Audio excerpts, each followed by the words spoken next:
Իր ամուսնու դավաճանության սիրուհու սպառնալիքների տակ գտնվող հղի կինը կանգնած է իր կյանքի ամենամեծ մարտի առջ։ Նրանք փորձում են խլել նրա ընտանեկան բիզնեսը, նրա պատմությունը, նրա անունը։ Բայց հանձնվելու փոխարեն նա արթնացնում է այն ուժը, որը ժառանգել է հորից։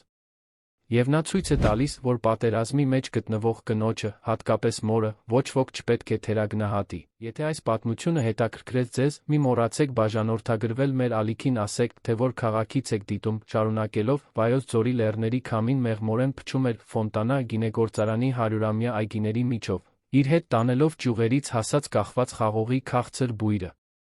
Մարտի սկիզբն էր, բերքահավաքի ժամանակը, Վայոց ձորի գինու հովտի վրայով երկինքը ձգվում էր խորը կապույտով, ընդհատվելով միայն սպիտակ ամպերով, որոնք կարծես մոռացված բամբակ լինեին անսահմանության վրա։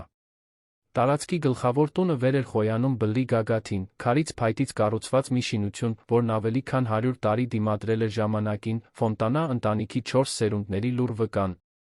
Այդ տան ներսում, երկրորդ հարկում, անվերջանալի խաղողի այգիներին նայող պատուհանի մոտ կանգնած էր Մարսելան։ Նա իր ձեռքերը դրել էր 6 ամսական հղիության կլորացած որովայնին, զգալով իր կրած երեխայի մեղմ շարժումները։ Նրա շագանակագույն աչքերը, որոնք սովորաբար աշխույժ էին լի վճռականությամբ, ամպամած էին մի անհանգստությամբ, որը նա չէր կարողանում անվանել։ Օդում ինչ-որ բան կար, անտեսանելի լարվածություն, որը կախված էր տան վրա, ինչպես հանգստությունը փոթորիկից առաջ։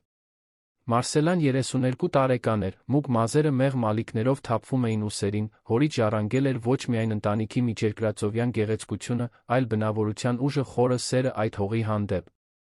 Նրա ամուսնությունը Էդուարդ Մենդեսի հետ տեղի էր ունեցել 3 տարի առաջ, արարողությամբ, որը համախմբել էր տարածաշրջանի ամենաավանդական ընտանիքներին։ Էդուարդը նկատելի ներկայություն ունեցող մարդ էր, բարձրահասակ, բաց գույնի աչքերով, որոնք լույսից կախված կարող էին հմայիչ կամ սառը թվալ։ Նա երանից փաստաբանների ընտանիքից էր, երբ նա Մարսելային հանդիպեց գործնական միջոցառման ժամանակ, Մարսելան հիացավ նրա ճարտարախոսությամբ, կինո աշխարհի հանդեպ նրա ակնհայտ գրքով, այն ձով, թե ինչպես էր նա իրեն հատուկ զգացնել տալիս։ Մարսելայի հայրը, Անտոն Ֆոնտանան, սկզբից դժկամություն էր ցուցաբերել, բայց ի վերջո զիջել էր դստեր ակնհայտ երջանկությանը։ Անտոնը մահացել էր 1 տարուց մի փոքր ավելի առաջ, հանկարծակի հիվանդության զոհ դառնալով, որը նրան սպառել էր մի քանի ամսվա ընթացքում, Մարսելային թողնելով որպես գինեգործական կայսրության միակ ժառանգուհի, որը նա կառուցել էր իր ձեռքերով։ Այդ ժամանակվանից Էդուարդը աստիճանաբար ավելի ակտիվ դեր էր ստանձնել ընտանեկան բիզնեսում, իրեն ներկայացնելով որպես իդեալական գործընկեր, այն մարդը, ով կօգներ Մարսելային պահպանել իր աներոջ ժառանգությունը։ Սկզբում Մարսելան շնորհակալ էր աջակցության համար։ Հղի սկի մեջ նա մեկի կարիք ուներ, ում կարող էր վստահել։ Բայց վերջին ամիսներին ինչ-որ բան փոխվել էր։ Որոշումները, որոնք նախկինում համատեղ էին կայացվում, այժմ ներկայացվում էին որպես կատարված փաստեր։ Հանդիպումներ, որոնցից նա բացառվում էր։ Փաստաթղթեր, որոնք Էդուարդը բերում էր տուն, խնդրելով նրա ստորագրությունը, առանց մանրամասն բացատրությունների։ Եվ այդ հայացքը, որը նախկինում փայլում էր նրան տեսնելիս, այժմ կարծես թափանցում էր նրա միջով, կարծես նա թափանցիկ լիներ, կարծես նա ընդամենը ժամանակավոր խոչընդոտ լիներ նրա ճանապարհին։ Սենյակի դուռը բացվեց առանց նախազգուշացման։ Էդուարդը մտավ վճռական քայլերով, իր հետ բերելով իր թանկարժեք օծանելիքի բույրը, խառնված սուրճի բույրին։ Նա կրում էր անթերի մոխրագույն կոստյում, կարծես պատրաստվում էր կարևոր հանդիպման գնալ, թե կիրակի կեսօր էր։ Մարսելա, որքան ժամանակ է, ինչ դու այստեղ կանգնած ես, հարցրեց նա մի տոնով, որը փորձում էր անհանգիստ թվալ, բայց անհամբեր էր հնչում։ Ես քեզ 3 անգամ կանչեցի ճաշի։ Նա դանդաղ շրջվեց, ձեռքը դեռ որովայնին։ Կներես, պարզապես մտածում էի։ Այդքան շատ բաների մասին։ Էդուարդը մոտեցավ, բայց չդիպավ նրան։ Նրա աչքերը սահեցին նրա դեմքով, ինչպես մեկը, ով գնահատում է նկարը, ոչ թե ինչպես մեկը, ով նայում է սիրելի կնոջը։ Մարսելա, մենք պետք է խոսենք կարևոր բանի մասին։ Այսօր երեկոյան հատուկ ընթրիք կունենանք։ Ես մի քանի հոգու եմ հրավիրել։ Նա հոնքերը կնճռեց։ Ինչ մարդիկ։ Դու ինձ ոչինչ չէիր ասել ընթրիքի մասին։ Դա վերջին րոպեի բան է, պատասխանեց նա, շեղելով հայացքը։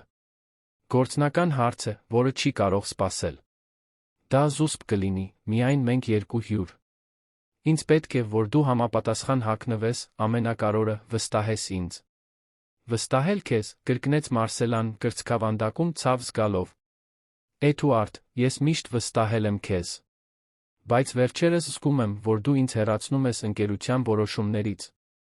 Սա իմ հոր, իմ պապի ընկերությունն է։ Ես պետք է ներգրավված լինեմ ամեն ինչում։ Էդուարդը հոգոց հանեց, ձեռքով անցկացնելով իր կատարելապես սանրված մազերով։ Դու հղի ես, Մարսելա։ Սթրեսի մեջ։ Պետք է հոգ տանես քո մասին, մեր երեխայի մասին։ Ես պարզապես փորձում եմ քեզ պաշտպանել անհարկի անհանգստություններից։ Վստահիր ինձ։ Այս գիշեր կարող է ամեն ինչ դեպի լավը փոխել։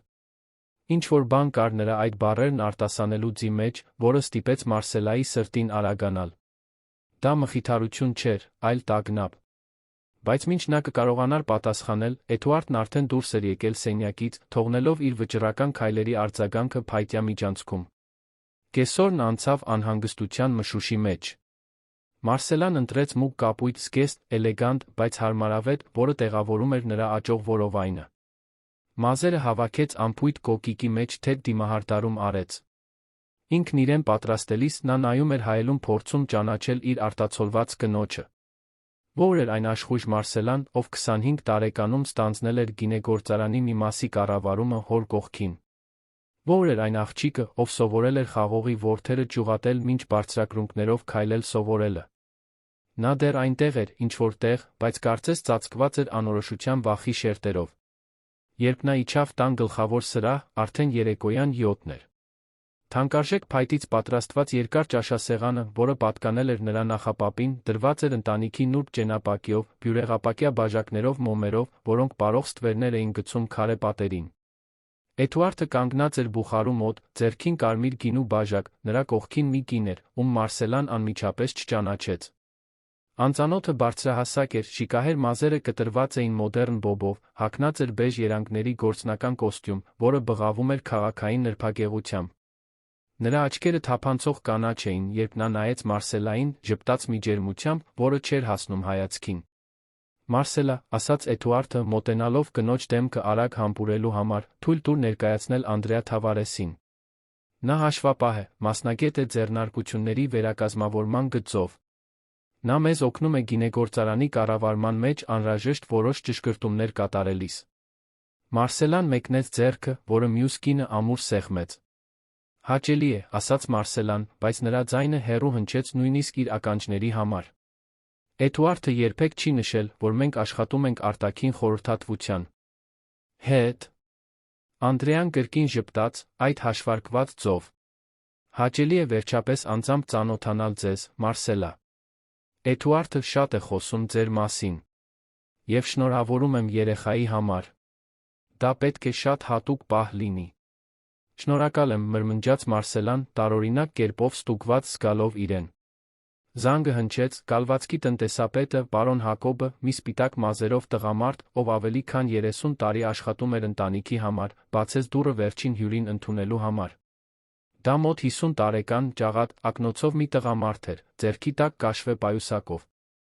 Էդուարդը նրան ներկայացրեց որպես դոկտոր Սիլվերա, ձեռնարկատիրական իրավունքի մասնագետ փաստաբան։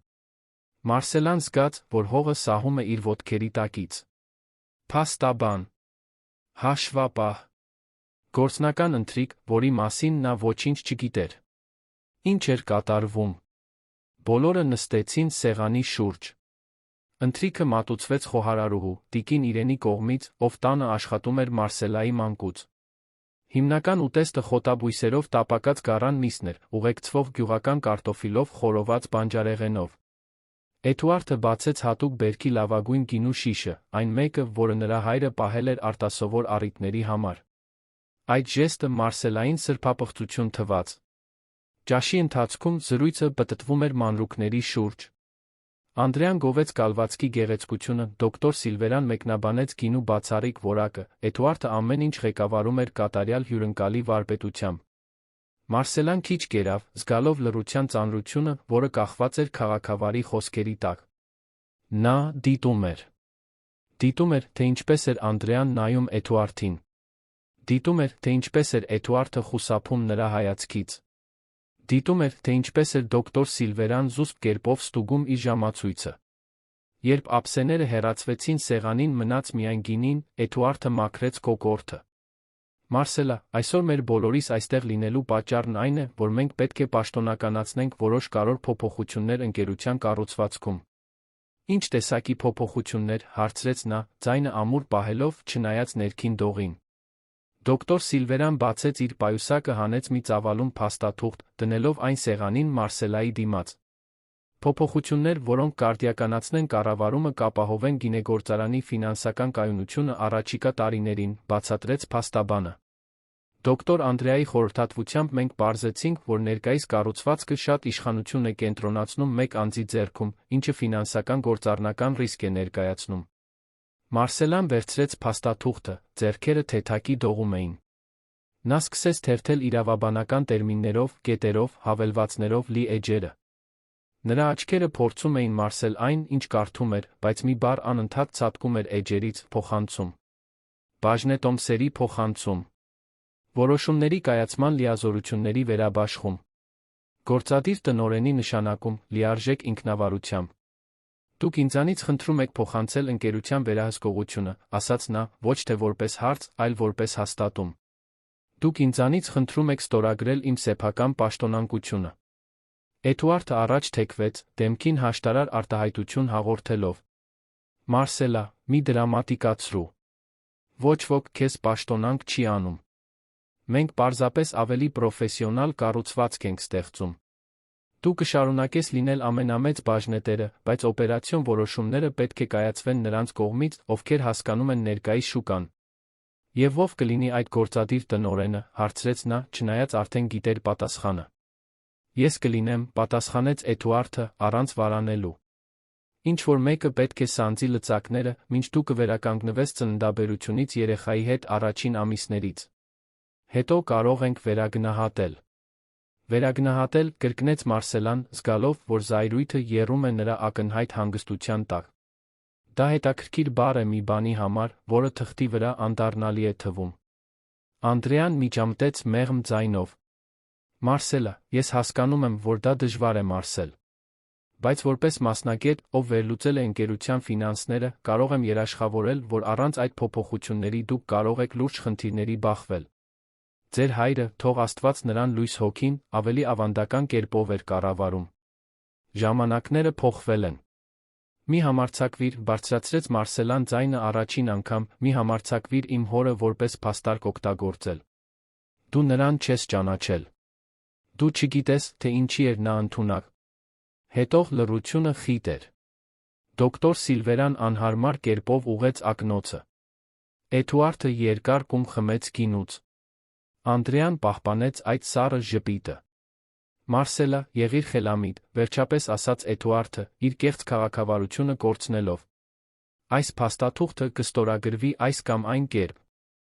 Ես փորձում եմ դա անել քաղաքակիրթ ձով, մեր ընտանիքի, մեր երեխայի բարօրության համար։ Այս կամ այն կերպ, արձագանքեց նա, սրտխառնոց զգալով։ Դա սպառնալիքի է նման։ Դա փաստ է, ուղղեց նա։ Մարսելան նայեց սեղանի շուրջ գտնվող երեք դեմքերին։ Անտարբեր փաստաբանը, պարզապես իր գործը կատարող։ Հաշվապահուհին, իր հաշվարկող աչքերով։ Եվ իր ամուսինը, այն մարդը, ում հետ կիսել էր անկողինը, իր երազանքները, իր հույսերը։ Այն մարդը, ով այժմ նրան նայում էր որպես հեռացվելիք խոչընդոտի։ Նա դանդաղ վեր կացավ, ձեռքերը դնելով սեղանին։ Ես չեմ ստորագրի, պարզ ասաց նա։ Ոչ այսօր, ոչ երբեք։ Այս ընկերությունը իմ արյունն է, իմ ազգանունը, իմ պատասխանատվությունը։ Եվ դուք ստիպված կլինեք անցնել իմ վրայով, նախքան դա ինձանից խլելը։ Այս խոսքերով Մարսելան դուրս եկավ ճաշասենյակից, բարձրանալով աստիճաններով, ամբողջ արժանապատվությամբ, որը կարողացավ հավաքել։ Նրա հետից նա լսեց Էդուարդի ձայնը, ցածր վտանգավոր։ Դու դրա համար կզղջաս։ Սենյակում, դուռը կողպված, Մարսելան վերջապես թույլ տվեց արցունքներին թափվել։ Բայց դրանք պարտության արցունքներ չէին։ Դրանք զայրույթի, դավաճանության, ցավի արցունքներ էին։ Նա վստահել էր այդ մարդուն։ Նա տվել էր իր սիրտը, մարմինը, իր մեջ երեխա էր կրում։ Եվ հիմա հայտնաբերում էր, որ ամեն ինչ պարզապես սառը ռազմավարություն էր, խլելու այն, ինչ նա երբեք չէր կարող կառուցել միայնակ։ Դրսում անձը սկսեց տեղալ, աճող ռիթմով հարվածելով պատուհաններին։ Կայծակները սպիտակ կապտավուն բռնկումներով լուսավորում էին սենյակը։ Մարսելան քայլեց դեպի պատուհան, նայեց փոթորկից մտնած խաղողի այգիներին։ Ինչ-որ բան նրա ներսում կոտրվել էր այդ գիշեր, բայց ինչ-որ բան նա արթնացել էր։ Այն աղջիկը, ով հորից սովորել էր պայքարել իրենը լինելու համար։ Այն կինը, ով չէր խոնարհվի առանց դիմադրելու։ Նա դեռ չգիտեր, թե ինչպես, բայց կպարզեր, թե ինչ էին պլանավորում Էդուարդը այդ կինը։ Նա կպաշտպաներ իր հոր ժառանգությունը։ Նա կպաշտպաներ իր որդու ապագան։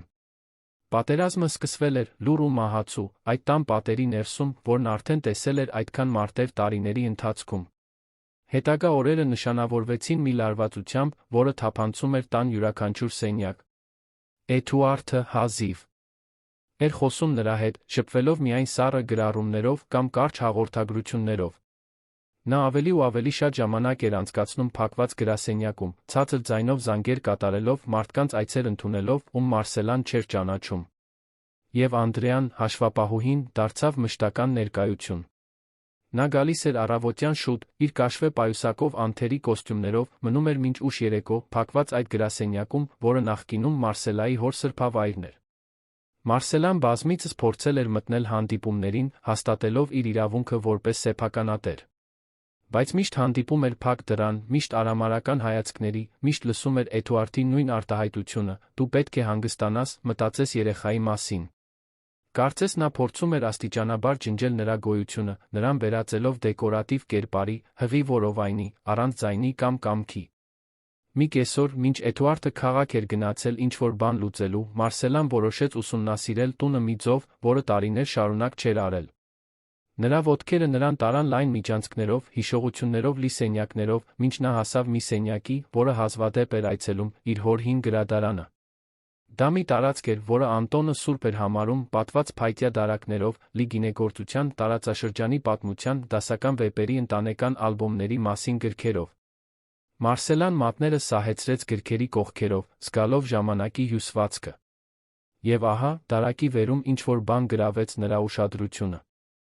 Մի փոքրիկ, ընդհատվող, գրեթե աննկատ կարմիր կետ։ Նա մոտեցրեց աթոռ, զգուշությամբ բարձրացավ, հայտնաբերեց մի բան, որը ստիպեց նրա սրտին արագանալ, հին անվտանգության տեսախցիկ, այն տեսակից, որը նրա հայրը տեղադրել էր տարիներ առաջ, երբ տարածաշրջանում գողությունների ալիք կար։ Սարքը մասամբ թաքնված էր գրքերի մեջ, բայց կարմիր լեդը ցույց էր տալիս, որ այն ակտիվ է, ձայնագրում է։ Մարսելան չգիտեր, թե արդյոք տան մյուս տեսախցիկները դեռ աշխատում էին, նրա հայրը միշտ զուսպ էր համակարգի մասին, բայց այն մեկը հստակորեն գործում էր։ Եվ եթե այն ձայնագրում էր, ո՞ր էր պահում պատկերները։ Նա իջավ աթոռից, սկսեց փնտրել։ Խուզարկեց դարակները, բացեց պահարանները, մինչ պատի կեղծ փայտյա վահանակի հետում գտավ մի փոքրիկ հին դվր, որը կանաչ-կարմիր լույսեր էր թարթում։ Այն ձայնագրում էր։ Այն պահում էր ամեն ինչ։ Մարսելայի սիրտը ուժեղ բաբախում էր։ Դա նշանակում էր, որ գրառումներ կային։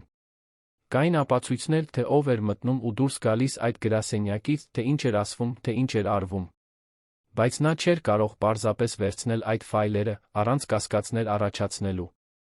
Նրան օգնություն էր պետք։ Նրան մեկը պետք էր, ում կարող էր վստահել։ Եվ հենց այդ պահին նա հիշեց նկուղի մասին։ Հին քարե նկուղը, որտեղ նրա հայրը պահում էր ամենահին գինու տակառները, որտեղ նա մի փոքրիկ պահարան կար, որը նա պահում էր կարոր փաստաթղթերի համար։ Նա երբեք չէր դիպել այնտեղ նրա մահից հետո, հարգելով այդ տարածքը որպես անձեռնխելի սրբավայր։ Նեղ աստիճաններով իջնելով տան նկուղային հարկ, Մարսելան զգաց, որ օդը փոխվում է, դառնում է ավելի սառը, լցված հնացած փայտի գինու անսխալական բույրով։ Տակառները շարված էին լուռ զինվորների նման, տասնամյակներ տաց բերքի վկաներ։ Նկուղի խորքում, հին կտորով ծածկված, կանգնած էր պողպատե պահարանը, վրան ոսկեգույն տառերով փորագրված իր հոր անունը։ Մարսելան գիտեր համադրությունը։ Նրա հայրը նրան տվել էր մահից առաջ, ասելով. Եթե երբեք կարիք ունենաս, ամենակարորը այստեղ է։ Այն ժամանակ նա լիովին չէր հասկացել, թե ինչ էր նա նկատի ունեցել։ Այժմ նա դողդոջուն ձեռքերով պտտեց թվերը, պահարանը բացվեց մետաղական կտտոցով։ Ներսում կային խնամքով թղթապանակներում դասավորված փաստաթղթեր։ Հին պայմանագրեր, վկայականներ, ընտանեկան լուսանկարներ։ Բայց խորքում, կարմիր մոմով կնքված ծրարում, ինչ-որ այլ բան կար։ Մարսելան բացեց այն, գտավ մի նամակ, գրված իր հոր ամուր ձեռագրով, ուղղված իրեն։ Նրա ձեռքերը դողացին, ծալված հնացած թուղթը բացելիս։ Իմ սիրելի Մարսելա, սկսվում էր նամակը։ Եթե դու կարդում ես սա, նշանակում է, որ ինձ հետ ինչ-որ բան է պատահել, կամ որ դու ստիպված ես եղել պատասխաններ փնտրել։ Ես միշտ գիտեի, որ այս օրը կգա։ Կներիր, որ կենդանի ժամանակ ավելի ուղղակի չեմ եղել, բայց ուզում էի հավատալ, որ իմ կասկածներն անհիմն էին։ Էդուարդը այն մարդը չէ, ում նա ներկայանում է։ Նրա մեջ ինչ-որ բան կա, որը երբեք ինձ թույլ չի տվել լիովին վստահել, մի հավակնություն, որը ես տեսել եմ աճելուց, երբ նա մտավ մեր կյանք։ Ես որոշ զուսպ հետաքննություններ եմ արել պարզել, որ նա պարտքեր ունի, կասկածելի կապեր ժառանգուհիներին մոտենալու պատմություն։ Եթե դու վտանգի մեջ ես, եթե պաշտպանության կամ օգնության կարիք ունես, փնտրիր այս մարդուն։ Անունը գրված էր ներքում Գաբրիել Ալմեյդա Ռոշա։ Հետում էր հեռախոսահամար հասցե երանում։ Նա իմ գործընկերն էր շատ տարիներ առաջ, մինչ դու գծնվեիր։ Նա մեկն է, ում վստահում եմ իմ կյանքը քոնը։ Նա կիմանա, թե ինչ անել։ Մարսելան նստեց նկուղի սառը հատակին, նամակը դողդոջուն ձեռքերում, արցունքներն այժմ ազատորեն հոսում էին։ Նրա հայրը գիտեր։ Նա միշտ գիտեր։ Եվ նա թողել էր մի ճանապարհ, մի ելք, մի դաշնակից, երբ նա ամենից շատ կարիք կունենար։ Վերից նա լսեց մեքենայի ժամանելու ձայնը։ Էդուարդը վերադարձել էր։ Մարսելան արագորեն նամակը հետ դրեց ծրարի մեջ, փակեց պահարանը, բարձրացավ աստիճաններով, մաքրելով արցունքները, փորձելով վերականգնել իր դեմքի արտահայտությունը։ Բայց հիմա նա ուներ մի բան, որը նախկինում չուներ։ Նա հույս ուներ։ Նա անուն ուներ։ Նա ուղղություն ուներ։ Եվ մինչ գիշերը կրկին իջնում էր Վայոց ձորի գինու հովտի վրա, մինչ տան լույսերը մեկ առ մեկ վառվում էին, անձրը կրկին թմբկահարում էր պատուհաններին, Մարսելան լուր խոստում տվեց։ Նա չէր հանձնվի։ Նա չէր ստորագրի իր սեփական պարտությունը։ Նա կպայքարեր ամբողջ ուժով, ոչ միայն իր, այլ իր որովայնում աճող երեխայի, իր հոր կառուցած ժառանգության այն ճշմարտության համար, որը սկսում էր դուրս գալ ստվերներից, ինչպես խաղողի այգիների հին արմատները, խորը, ամուր անհնարին պոկելու համար։ Լուսաբացը մտավ լուր, իր հետ բերելով խիտ մառախուղ, որը ուրվականային թիկնոցի պես ծածկում էր խաղողի այգիները։ Մարսելան չէր քնել։ Նա ամբողջ գիշեր նստել էր սենյակի բազկաթոռին, պատուհանից դուրս նայելով, հոր նամակը պահած կրծքին, որպես հմայագիր։ Երբ արի առաջին ճառագայթները սկսեցին ճեղքել մառախուղը, նա որոշում կայացրեց։ Նա այլս չէր կարող սպասել։ Նա պետք է գործեր։ Էդուարդը դեռ քնած էր, կամ ծածնում էր, թե քնած է, բարկած անկողնու հակառակ կողմում, որն այժմ անանցանելի անդունդ էր թվում նրանց միջ։ Մարսելան զգուշորեն վեր կացավ, վերցրեց հեռախոսը, լուր իջավ աստիճաններով։ Նա գնաց հետի պատշգամբ, որտեղ ազդանշանն ավելի լավն էր, որտեղ ոչ ոք չէր կարող լսել նրան։ Դողդոջուն մատներով նա հավաքեց այն համարը, որը թողել էր հայրը։ Հեռախոսը զանգահարեց 3 անգամ, մինչ տղամարդու ձայնը պատասխանեց։ Ալո, ասաց ձայնը, խորը ամուր, նկատելի երանյան շեշտադրությամբ։ Մարսելան։ Խորը շունչ քաշեց։ Իմ անունը Մարսելա Ֆոնտանա է։ Ես Անտոն Ֆոնտանայի դուստրն եմ։ Գծի մյուս ծայրում դադար եղավ, որին հաջորդեց խորը հոգոց։ Մարսելա, ասաց ձայնը, այժմ լի հուզմունքով։ Ձեր հայրը շատ է խոսել ձեր մասին։ Ցավում եմ նրա կորստի համար։ Անտոնը ինձ համար եղբոր պես էր։ Արցունքները գծեցին Մարսելայի աչքերը։ Շնորհակալ եմ։ Ես գտա նրա նամակը։ Նա ասաց, որ եթե ինձ օգնություն պետք լինի, ես պետք է ձեզ փնտրեմ։ Ինչ տեսակի օգնություն է ձեզ պետք, իմ լույս, հարցրեց Գաբրիելը, օգտագործելով այն սիրալիր տարածաշրջանային խոսքը, որը հեռախոսով գրկախառնության պես հնչեց։ Մարսելան ամեն ինչ պատմեց։ Ամուսնության մասին, որը փլուզվում էր, փաստաթղթի մասին, որը Էդուարդը ցանկանում էր, որ նա ստորագրի, Անդրեայի նրա մշտական ներկայության մասին, իր սեփական տանը շրջապատված լինելու զգացողության մասին։ Գտած տեսախցիկների մասին։ Այն վախի մասին, որը նա զգում էր, ոչ թե իր, այլ իր գրած երեխայի համար։ Գաբրիելը լուր լսում էր ամեն ինչ, միայն երբեմն ձայներ արձակելով, որոնք ցույց էին տալիս, որ նա ուշադիր է։ Երբ նա ավարտեց, նա ասաց. Մարսելա, ձեր հայրը ինձ խնդրել էր հոգ տանել ձեր մասին, եթե ինչ-որ բան պատահի։ Եվ ես մտադիր եմ կատարել այդ խոստումը։ Բայց ինձ պետք է, որ դուք լիովին վստահեք ինձ։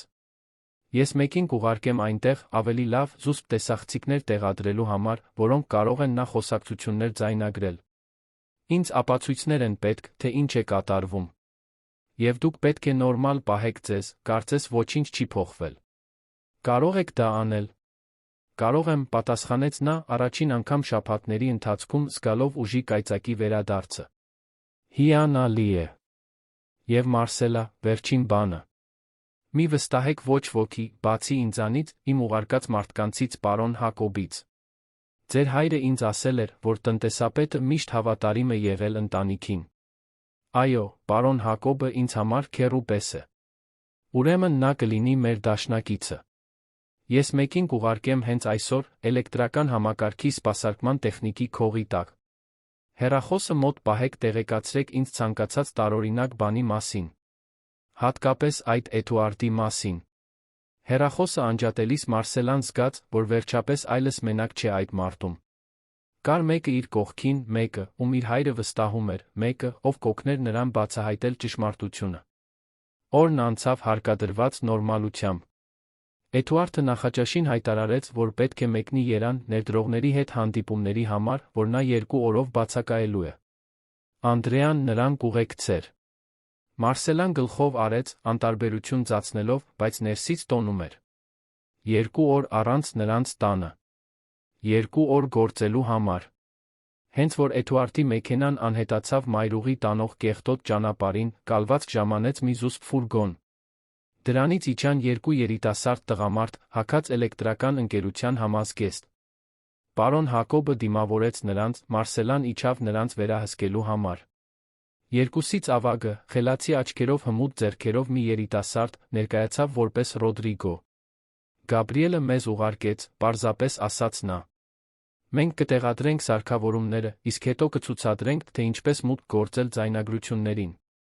Դա մի քանի ժամ կտի, բայց երբ ավարտենք, դուք աչքեր ականջներ կունենաք ամբողջ տանը։ Մարսելան նրանց տարավ ռազմավարական սենյակներով, գրասենյակ, ճաշասենյակ, գրադարան, գլխավոր միջանցքներ։ Ռոդրիգոն նրա գործընկերը աշխատեցին լուռ արդյունավետությամբ, տեղադրելով միկրոսկոպիկ տեսախցիկներ, որոնք գրեթե անտեսանելի էին թաքնված շրջանակներում, լուսատուներում, նույնիսկ կեղծ գրքերում։ Համակարգը միացված էր ամպային սերվերին, որին մուտք կունենային միայն Մարսելան Գաբրիելը։ Երբ ավարտեցին, Ռոդրիգոն Մարսելային ցույց տվեց, թե ինչպես օգտագործել հավելվածը հեռախոսում։ Ամեն ինչ, ինչ տեղի կունենա այստեղ, կձայնագրվի, բացատրեց նա։ Բարձր հստակության աուդիո-վիդեո։ Եվ ամեն ինչ ծածկագրված է։ Նույնիսկ ոստիկանությունը չի կարողանա մուտք գործել առանց գաղտնաբառի։ Մարսելան շնորհակալություն հայտնեց, զգալով թեթացման անհանգստության խառնուրդ։ Նա լրտեսում էր իր սեփական ամուսնուն իր սեփական տանը։ Բայց էլ ինչ կարող էր անել, երբ նա ինքն էր դավադրություն կազմակերպում նրա դեմ։ Այդ գիշեր, մենակ մեծ տանը, միայն տիկին իրենի պարոն Հակոբի հետ, Մարսելան շաբաթների ընթացքում առաջին անգամ ճաշեց ախորժակով։ Խոհարարուհին պատրաստեց նրա սիրելի ուտեստը, բրինձ, մսի խորովածով այգու համեմունքներով, նրանք խոսեցին պարզ բաների մասին, մանկության հիշողությունների մասին, երբ Մարսելան մերկ ոտքերով վազվզում էր խաղողի այգիներում։ Տիկին Իրենը, ով գրեթե 70 տարեկան էր, գիտեր այդ տան յուրաքանչյուր գաղտնիքը, նայեց Մարսելային իր հոգնած, բայց բարի աչքերով։ Իմ աղջիկ, ես տեսել եմ քո մեծանալը։ Ես տեսել եմ, թե ինչպես է քո հայրը կառուցել այս ամենը արյունով քրտինքով։ Եվ ես տեսնում եմ, թե ինչ է կատարվում հիմա։ Այս մարդը լավը չէ քեզ համար։ Երբեք չի եղել։ Մարսելան բռնեց խոհարարուհու կնճռոտ ձեռքը։ Ես գիտեմ, տիկին Իրեն։ Եվ ես դրա վերաբերյալ ինչ-որ բան կանեմ։ Խոստանում եմ։ Ավելի տարեց կինը հետ սեղմեց նրա ձեռքը։ Քո հայրը վերից է նայում քեզ։ Եվ մենք այստեղ ներքում նույնպես։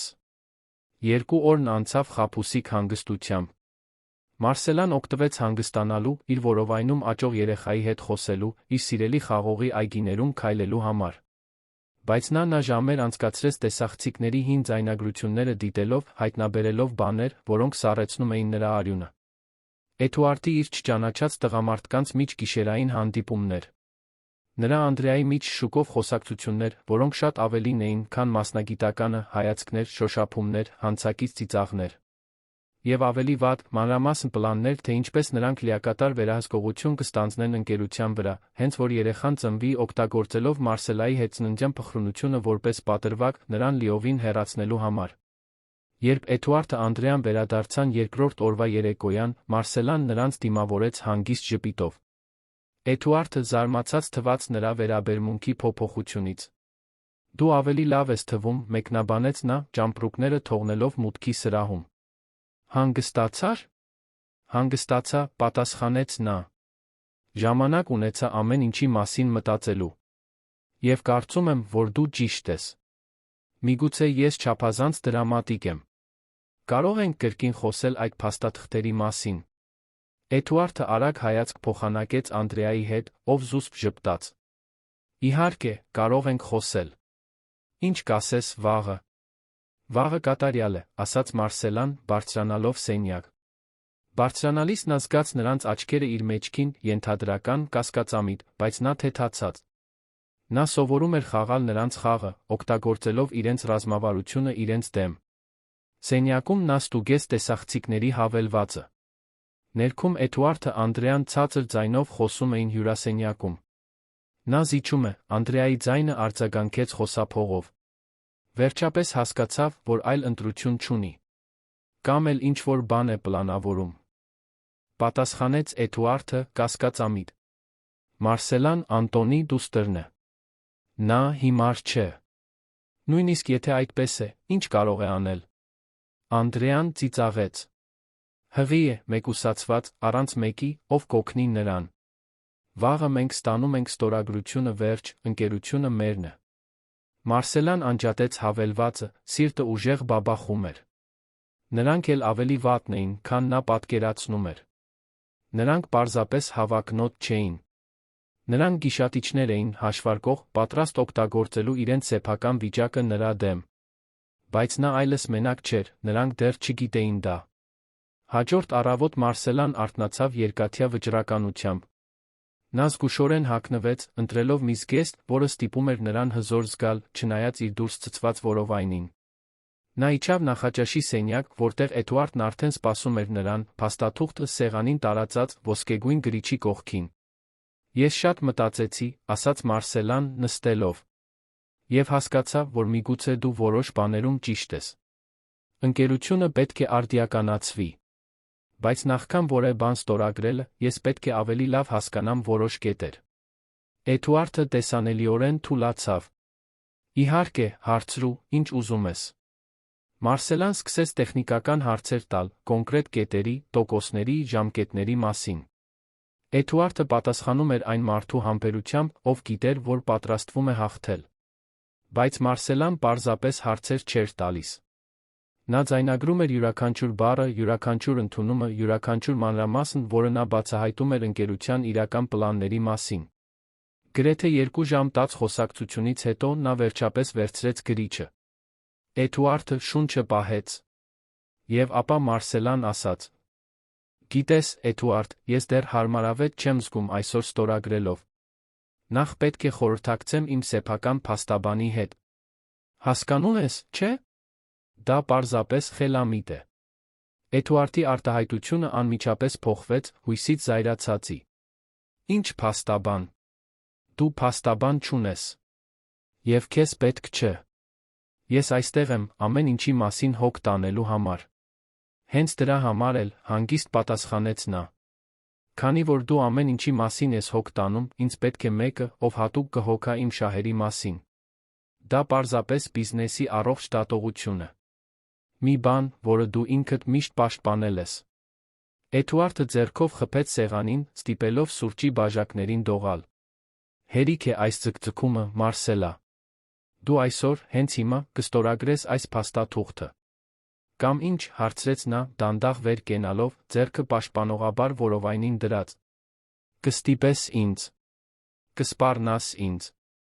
Տիկին Իրենի արջ, ով խոհանոցում է։ Պարոն Հակոբի արջ, ով դրսում է։ Էդուարդը շրջանցեց սեղանը, մոտենալով ծանր քայլերով։ Նրա աչքերում մի ինտենսիվություն կար, որը Մարսելան երբեք չէր տեսել նախկինում, ինչ-որ վայրի վտանգավոր բան։ Դու չգիտես, թե ում հետ ես գործ ունենում, ասաց նա ցածր ձայնով։ Ես տարիներ չեմ պլանավորել սա, որպեսզի խոչընդոտվեմ քո համառությամբ։ Ուրեմն ճիշտ է, ասաց Մարսելան, զգալով, որ ոտքերը դողում են, բայց ձայնը ամուր պահելով։ Ամեն ինչ պլանավորված էր։ Սկզբից։ Ամուսնությունը, հղիությունը, ամեն ինչ պարզապես ռազմավարություն էր, խլելու այն, ինչ իմն է։ Մերն է, ուղեց նա։ Ինչը մերն է։ Դու իմ կինն ես։ Իմ երեխային ես կրում։ Ամեն ինչ, ինչ քոնն է, իմն է նա։ Մարսելան ծիծաղեց, անուրախ ձայնով։ Սա քո սխալն է, Էդուարդ։ Մտածել, որ ես պարզապես ճանապարհ եմ դեպի այն, ինչ ուզում ես։ Բայց ես այստեղ ֆոնտանան եմ։ Այս հողը, այս գինին, այս ժառանգությունը, դրանք հոսում են իմ երակներում։ Եվ դու երբեք չես խլի դա ինձանից։ Եթե դուք ապրեիք այս պատմության մեջ, ինչ կլիներ ձեր արձագանքը, իմանալով, որ ձեր ամուսնությունը հիմնված է ստի հավակնության վրա։ Մեկնաբանեք ձեր կարծիքը ներքում։ Էդուարդը առաջ շարժվեց, բայց հենց այդ պահին սենյակի դուռը բացվեց։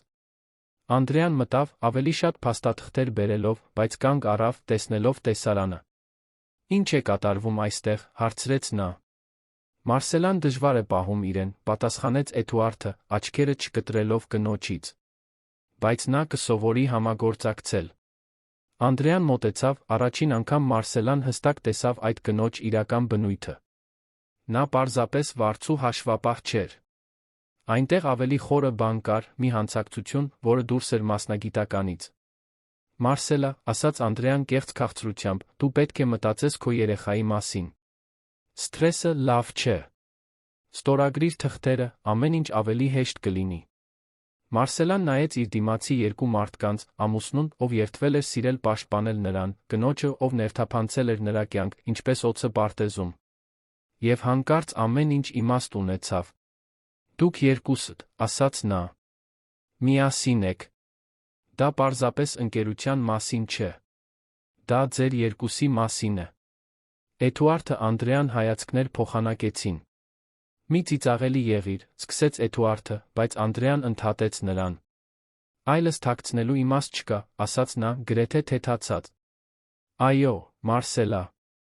Էդուարդը ես կապ ունենք։ Գործընկերություն։ Եվ այո, դա ներառում է ավելին, քան պարզապես բիզնեսը։ Բայց դա կարևոր չէ։ Կարևորն այն է, որ դու ստորագրես այդ թղթերը դադարես բարդացնել ամեն ինչ։ Մարսելան զգաց, որ աշխարհը պտտվում է։ Դավաճանությունը լիակատար էր, ամբողջական, ամեն հնարավոր մակարդակում։ Դուրս եկեք իմ տանից, ասաց նա, ձայնը դուրս գալով որպես կտրուկ շշուկ։ Երկուսդ էլ։ Հիմա։ Սա իմ տունն է նույնպես, պատասխանեց Էդուարդը։ Ես քո ամուսինն եմ, եթե մոռացել ես։ Ոչ շատ երկար, պատասխանեց Մարսելան։ Ես ամուսնալուծություն եմ ուզում։ Եվ ուզում եմ, որ դու այսօր դուրս գաս այստեղից։ Էդուարդը մեկ քայլ առաջ արեց, վախեցնող կերպով ներխուժելով Մարսելայի անձնական տարածք։ Դու ինձանից չես ամուսնալուծվի։ Դու ինձ դուրս չես հանի։ Եվ դու կստորագրես այդ փաստաթղթերը, որովհետև եթե չստորագրես, ես քո կյանքը դժոխքի կվերածեմ։ Ես քեզ կդատեմ, կհայտարարեմ, որ հղիության պատճառով մտավոր անկարող ես, կանեմ այն ամենը, ինչ անհրաժեշտ է ստանալու համար այն, ինչ իմ իրավունքով է։ Իրավունքով, արձագանքեց Մարսելան, զգալով, որ զայրույթը բարձրանում է լավայի պես։ Դու ոչ մի իրավունք չունես։ Ոչինչ քոնը չէ։ Դու օպորտունիստ ես, ստախոս, դավաճան։ Ապտակը, որը Էդուարդը հասցրեց նրա դեմքին, արձագանքեց սենյակում որպես կրակոց։ Մարսելան սայթաքեց, ձեռքը թռչելով դեպի այրվող դեմքը, աչքերը լայն բացված ցնցումից։ Նա հարվածել էր նրան։ Ամուսնության 3 տարիների ընթացքում առաջին անգամ նա հատել էր այդ գիծը։ Էդուարդը զարմացած թվաց իր սեփական արարքից, մեկ քայլ հետ գնալով։ Մարսելա, ես, սկսեց նա, բայց չավարտեց։ Որովհետև այդ պահին պարոն Հակոբը վազելով մտավ հետի դռնից, գրավված վեճի ձայնով։ Նա տեսավ Մարսելայի կարմիր դեմքը, տեսավ Էդուարդի դիրքը, անմիջապես հասկացավ, թե ինչ էր կատարվել։ 60-ամյա տղամարդը առաջ շարժվեց զարմանալի արագությամբ, կանգնելով Մարսելայի Էդուարդի միջ։ «Դու ձեռքդ դրել ես նրա վրա», ասաց պարոն Հակոբը, ձայնը դողում էր զսպված զայրույթից։ «Դու հարվածել ես իմ տիրոջ դստերը։ Իմ աղջկան»։ «Ճանապարհից հեռացիր, ծերուկ», հրամայեց Էդուարդը։ «Ֆոնտանաների համար։ Ես տեսել եմ այս աղջկա ծնունդը։ Եվ ես թույլ չեմ տա, որ դու վնասես նրան»։ Անդրեան փորձեց միջամտել։ «Եկեք բոլորս հանգստանանք։ Սա դուրս եկավ վերահսկողությունից։ Էդուարդ, մենք պայմանավորվել էինք, որ բռնություն չի լինի»։ «Ուրեմն դուք պայմանավորվել եք», ասաց Մարսելան, ձայնը այժմ տարօրինակորեն հանգիստ էր։ «Ամեն ինչ պլանավորել եք։ Մինչ ուր կհասնեիք։ Մինչ ուր կարող էիք ինձ հրել»։ Բայց Էդուարդը ակնհայտորեն չի կարողանում իրեն զսպել, երբ չի ստանում այն, ինչ ուզում է։ «Մարսելա», ասաց Էդուարդը, այժմ հաշտարար տոնով, կներես։ Դա զայրույթի պահ էր։ Իմ մտադրությունը չէր։ Դու գիտես, որ ես քեզ սիրում եմ։ Սեր, ասաց Մարսելան, դիպչելով դեռ ցավոտ դեմքին։ Դու չգիտես այդ բառի իմաստը։ Սերը չի շահարկում։ Սերը չի դավաճանում։ Սերը չի հարվածում։ Նա շրջվեց դեպի պարոն Հակոբը։ Զանգահարեք ոստիկանություն։ Ուզում եմ, որ դա գրանցեն։ Ես նրա դեմ պաշտպանական միջոց եմ ուզում։ Էդուարդը ծիծաղեց, բայց դա նյարդային ծիծաղ էր։ Կարծում ես ոստիկանությունը ինչ-որ բան կանի։ Դա քո խոսքը կլինի իմ դեմ։ Եվ ես շատ ավելի համոզիչ եմ, քան դու։ Բայց դա միայն նրա խոսքը չի լինի, ասաց մի նոր ձայն դռնից։ Բոլորը շրջվեցին։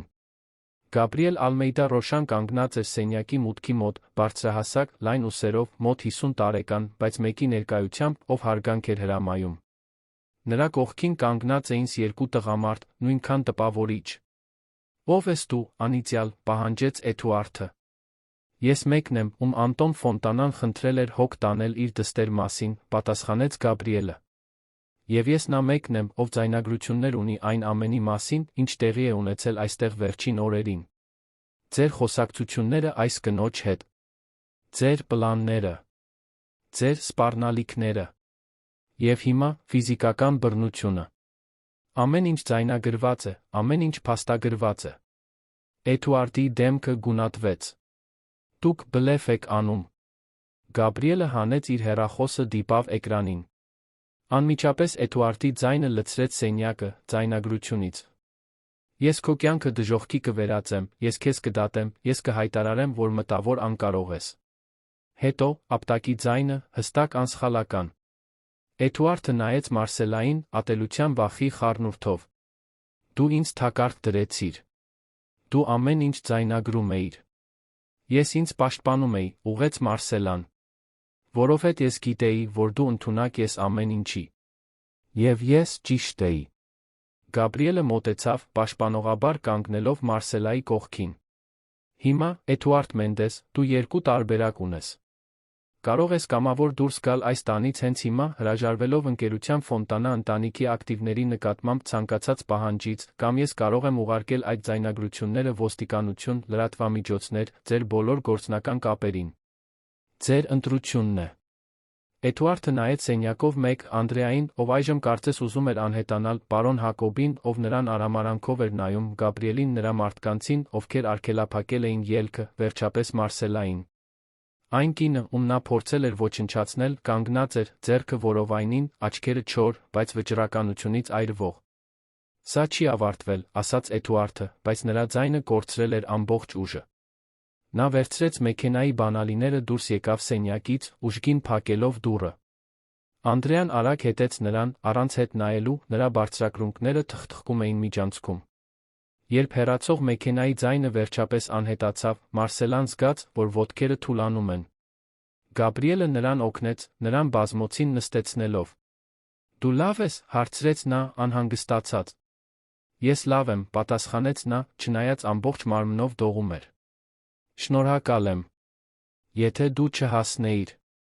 Ես խոստացել էի քո հորը, որ կհոգամ քո մասին», մեղմորեն ասաց Գաբրիելը։ «Եվ ես միշտ կատարում եմ իմ խոստումները։ Բայց սա դեռ չի ավարտվել, Մարսելա։ Էդուարդի նման մարդիկ հեշտությամբ չեն հանձնվում։ Մենք պետք է պատրաստվենք նրա հաջորդ քայլին։ Մարսելան գլխով արեց, դիպչելով դեռ ցավոտ դեմքին։ Նա գիտեր, որ նա ճիշտ էր։ Մարտը նոր էր սկսվում։ Բայց առաջին անգամ, երբ ամեն ինչ սկսվել էր, նա զգում էր, որ հաղթելու իրական հնարավորություն ունի։ Որովհետև նա այլս մենակ չէր, որովհետև վերջապես հասկացել էր մի հիմնարար ճշմարտություն, նա ավելի ուժեղ էր, քան ցանկացած մեկը պատկերացնում էր, ներառյալ ինքը։ Հետագա օրերը հույզերի դժվար որոշումների հորցանուտ էին։ Մարսելան, Գաբրիելի նրա թիմի աջակցությամբ, արագ գործեց պաշտպանելու իր շահերը։ Գաբրիելի բերած տղամարդկանցից մեկը ընտանեկան ձեռնարկատիրական իրավունքի մասնագետ փաստաբան էր, դոկտոր Հենրիկ Բորժեսը, ով անմիջապես սկսեց աշխատել ամուսնալուծության փաստաթղթերի Էդուարդին ընկերության ցանկացած պաշտոնից հեռացնելու իրավական միջոցառումների վրա։ Տունը, որը նախկինում բանտ էր թվում, կրկին սկսեց վերածվել այն տան, որը Մարսելան հիշում էր մանկուց։ Գաբրիելը կալվածքում զուսպ անվտանգության աշխատակիցներ տեղադրեց, մարզված տղամարդիկ, ովքեր շուրջօրյա հերթապահում էին։ Ոչ թե այն պատճառով, որ ֆիզիկական բռնություն էին սպասում, այլ որովհետև գիտեին, որ Էդուարդը անկանխատեսելի էր հուսահատ։ Այս օրերի ընթացքում Մարսելան ավելին իմացավ Գաբրիելի նրա հոր հետ նրա կապի մասին։ Նրանք ընկերներ էին երիտասարդությունից ի վեր, միասին կառուցելով գինեգործարանի առաջին բիզնեսները։ Գաբրիելը տարիներ առաջ հեռացել էր, հոգ տանելու իր ընտանիքի այլ ձեռնարկությունների մասին, բայց Անտոնի հետ ընկերությունը մնացել էր ամուր մինչ վերջ։ Նա ուներ 3 որդի, բոլորը ներգրավված տարբեր օրինական բիզնեսներում, կին, ով մահացել էր մի քանի տարի առաջ քաղցկեղից։ Նրա աչքերում հին տխրություն կար, բայց նա մի ուժ, որը վստահություն էր ներշնչում։ Մի կեսօր, մինչ նրանք սուրճ էին խմում պատշգամբում, Գաբրիելը Մարսելային պատմեց Անտոնի հետ իր վերջին խոսակցության մասին։ Դա նրա մահից 2 շաբաթ առաջ էր, ասաց Գաբրիելը, նայելով խաղողի այգիներին, որոնք ձգվում էին մինչ հայացքի սահմանը։ Նա արդեն գիտեր, որ շատ ժամանակ չունի։ Եվ ինձ ասաց, որ իր ամենամեծ մտահոգությունը բիզնեսը թողնելը չէր, այլ քեզ թողնելը։ Հատկապես, որովհետև նա հասկանում էր, որ Էդուարդը այն չէր, ինչ ծածնում էր։ Ինչու հայրս ինձ չասաց, հարցրեց Մարսելան, ձայնը լի վիրավորանքով։ Ինչու նա ինձ ուղղակիորեն չնախազգուշացրեց։ Գաբրիելը հոգոց հանեց։ Որովհետև նա հայր էր, Մարսելա։ Եվ հայրերը ուզում են հավատալ, որ սխալվում են, երբ խոսքը վերաբերում է իրենց երեխաների երջանկությանը։ Նա վախենում էր, որ դու նրան կտեսնես որպես վերահսկող աներոջ, որ դու Էդուարդին կընտրես նրա փոխարեն։ Այսպիսով, նա նախընտրեց թողնել հետքեր, թողնել ճանապարհներ, որպեսզի դու ինքդ բացահայտես ճշմարտությունը, եթե անհրաժեշտ լինի։ Նա քեզ վստահում էր ավելին, քան դու պատկերացնում ես։ Արցունքներ հոսեցին Մարսելայի դեմքով։ Ես այնքան եմ կարոտում նրան։ Հատկապես հիմա։ Նա հստակ կիմանար, թե ինչ անել։ Նա քեզ պատրաստել է անելու այն, ինչ պետք է արվի, մեղմորեն ասաց Գաբրիելը։ Դու ավելի շատ ես նման նրան, քան կարծում ես։ Դու ունես նույն ուժը, նույն վճռականությունը։ Եվ դու մենակ չես։ Մինչդեռ Էդուարդը լուրջ չէր մնացել։ Նա վարձել էր իր սեփական փաստաբաններին, Երանից թանկարժեք տղամարդկանց, սկսել էր զրպարտչական արշավ Մարսելայի դեմ։ Նա մատակարարներին գինեգործարանի հաճախորդներին տարածեց, որ նա էմոցիոնալ անկայուն է հղիության պատճառով, որ անհիմն որոշումներ է կայացնում, որ նրան շահարկում են անծանոթները, ովքեր ցանկանում են տիրել բիզնեսին։ Որոշ հին հաճախորդներ, ովքեր տասնամյակներ շարունակ ճանաչում էին Ֆոնտանա ընտանիքին, չէին լսում։ Բայց մյուսները, ավելի քիչ հավատարիմները, սկսեցին հարցեր տալ, հապաղել նոր պայմանագրեր կնքելիս։ Մարսելան ստիպված եղավ անել մի բան, որը երբեք չէր պատկերացնում անհրաժեշտ, հրավիրել հանդիպում գինեգործարանի բոլոր հիմնական արտրային գործընկերների հետ։ Սեպտեմբերյան մի օր էր, կապույտ երկնքով հայաստանյան գարնան դեռ սառը օդով։ Գինեգործարանի միջոցառումների սրահում, որը սովորաբար օգտագործվում էր համտեսների տոնակատարությունների համար, հավաքվել էին ավելի քան 50 մարդ, բաշխողներ, մանրածախ վաճառողներ, սոմելիեներ, հայտնի ռեստորանների ներկայացուցիչներ։ Մարսելան մտավ սրահ, Գաբրիելը կողքին, հագած էլեգանտ կոստյում, որը տեղավորում էր նրա 7 ամսական որովայնը։ Նա զգաց բոլորի հայացքները իր վրա, ոմանք հետաքրքրասեր, ոմանք անհանգիստ, ոմանք նույնիսկ թշնամական։ Նա խորը շունչ քաշեց, քայլեց դեպի սենյակի հետնամասում տեղադրված փոքր բեմը։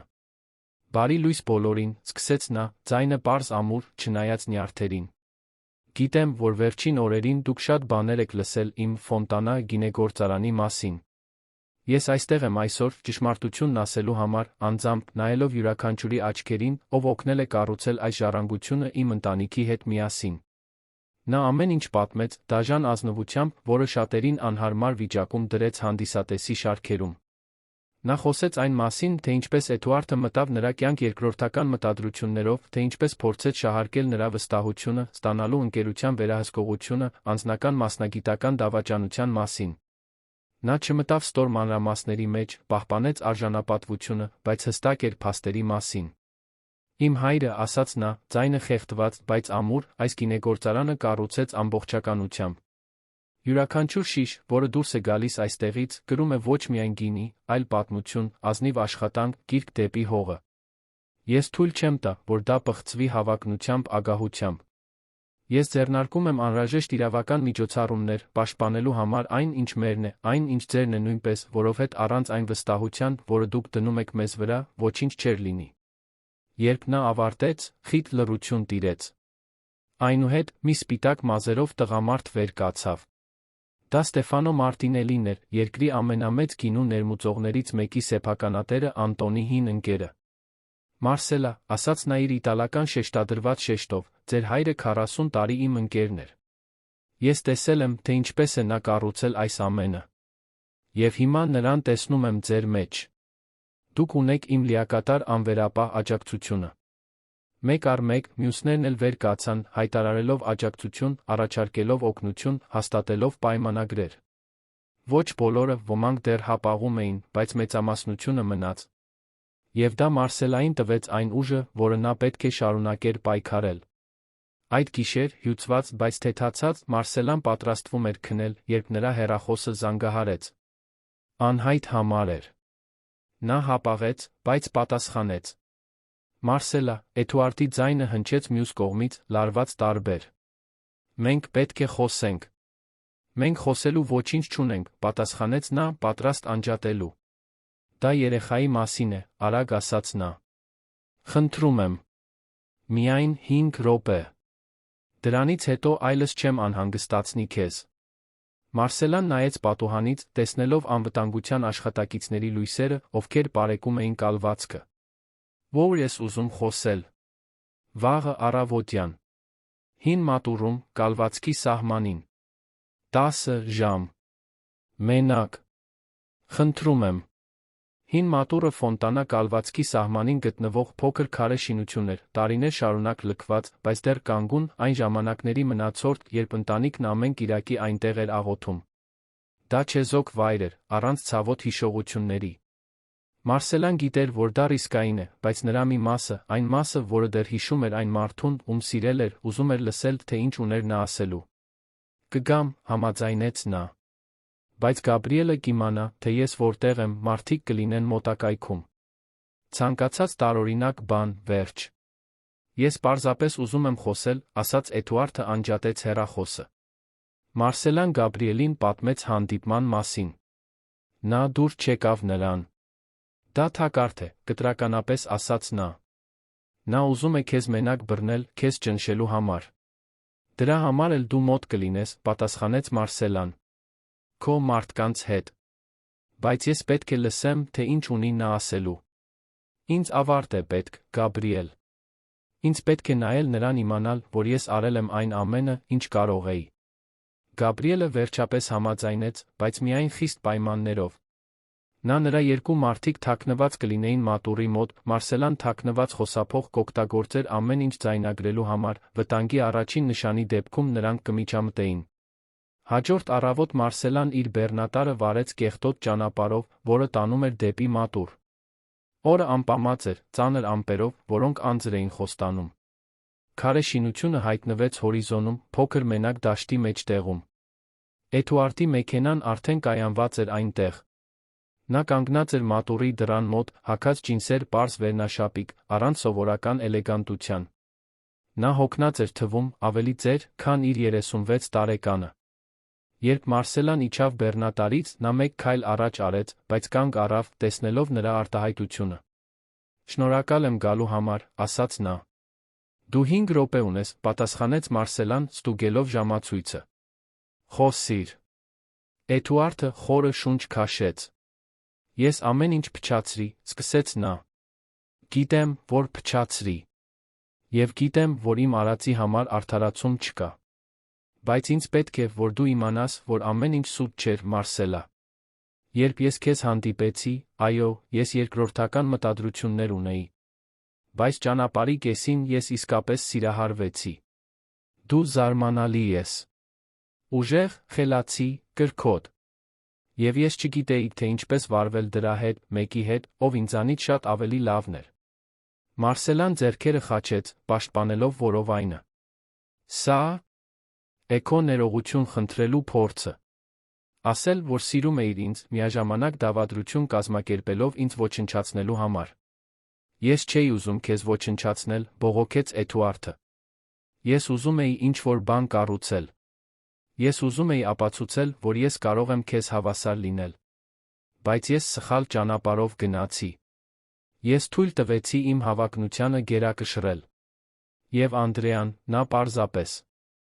օգտվեց իմ թուլությունից։ Մի նրան մեղադրիր, սառը ասաց Մարսելան։ Դու քո ընտրությունները արեցիր։ Դու ինձ հարվածեցիր, Էդուարդ։ Հատեցիր մի գիծ, որից հետդարձ չկա։ Նա փակեց աչքերը, կարծես ֆիզիկական ցավ զգալով։ Ես գիտեմ։ Եվ ես դրա հետ կապրեմ իմ կյանքի մնացած մասը։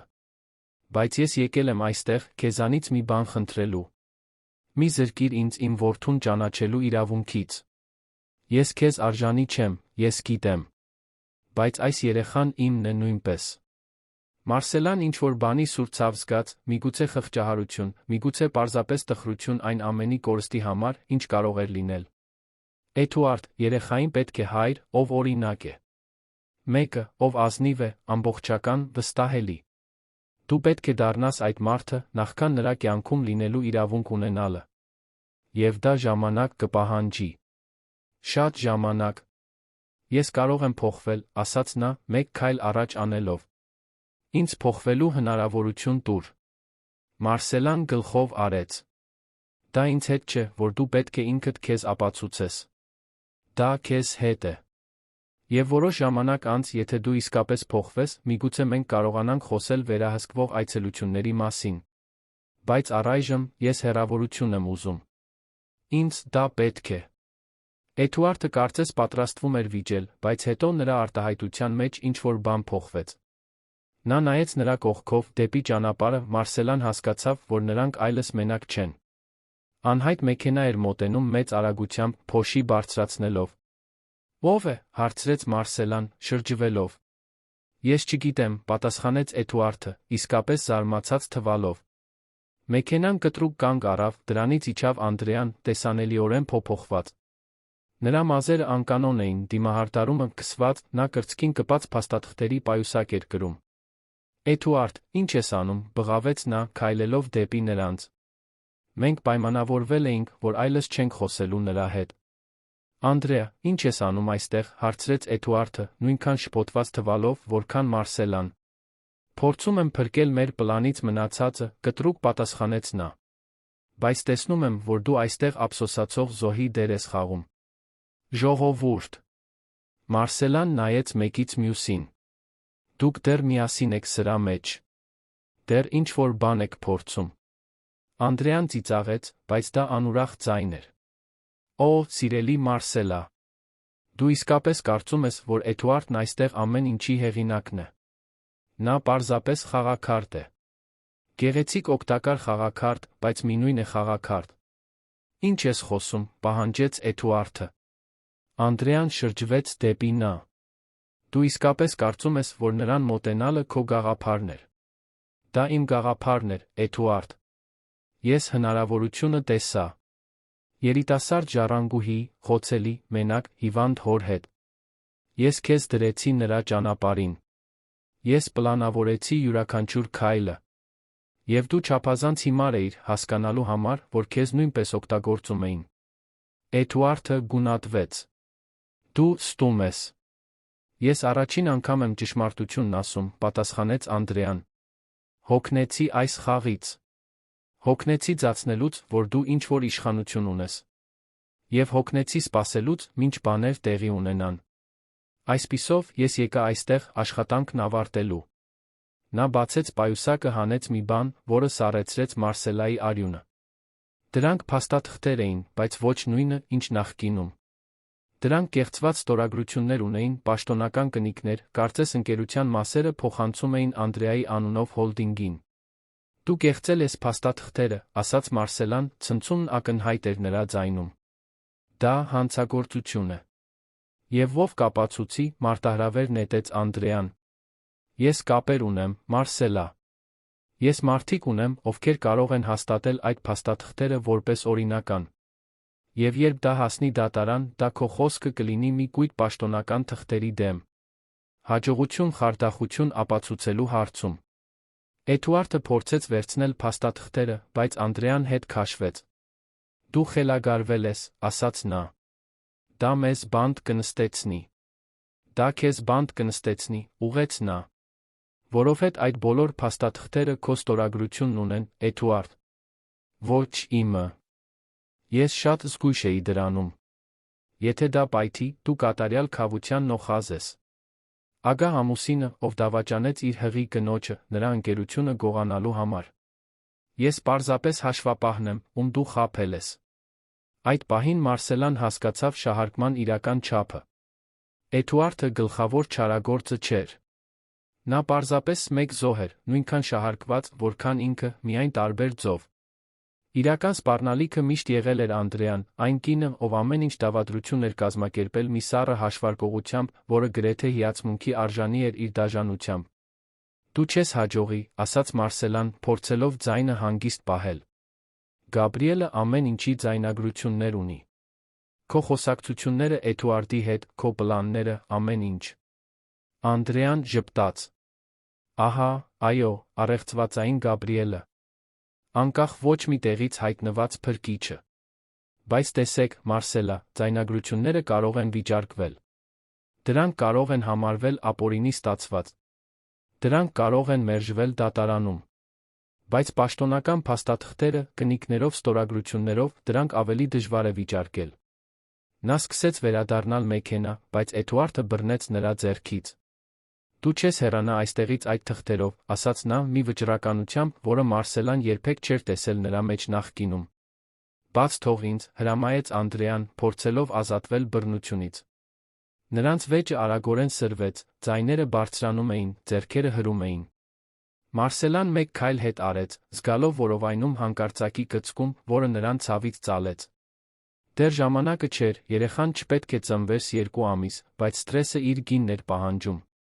Գաբրիել, կանչեց նա, դիպչելով թաքնված խոսափողին, ինձ օգնություն է պետք։ Բայց բաներն արագ էին կատարվում։ Էդուարդը Անդրեան պայքարում էին փաստաթղթերի համար, քաշելով հրելով։ Մարսելան փորձեց մոտենալ, բաժանելու համար, բայց մեկ այլ կծկում եկավ, ավելի ուժեղ, նա ցավից բղավեց։ Էդուարդը շրջվեց, լսելով ճիչը, բաց թողնելով Անդրեային վազելով դեպի Մարսելան։ Այդ շեղումի պահին Անդրեան օգտվեց։ Նա ուժգին հրեց Էդուարդին, ստիպելով նրան սայթաքել։ Բայց Էդուարդը ընկնելիս, բնազդաբար կառչեց այն ամենից, ինչ մոտ էր, որը Մարսելան էր։ Նրա քաշը նրան քաշեց, հավասարակշռությունը կորցնելով։ Ամեն ինչ կարծես դանդաղ շարժումով էր կատարվում։ Մարսելան զգաց, որ ոտքերը սահում են խոնավ խոտի վրա, զգաց, որ աշխարհը պտտվում է, զգաց անխուսափելի հարվածը, երբ ընկավ մատուռի ճանապարհի հին քարերի վրա։ Ցավը, որը պայթեց նրա մարմնում, տարբեր էր այն ամենից, ինչ նա երբեք զգացել էր։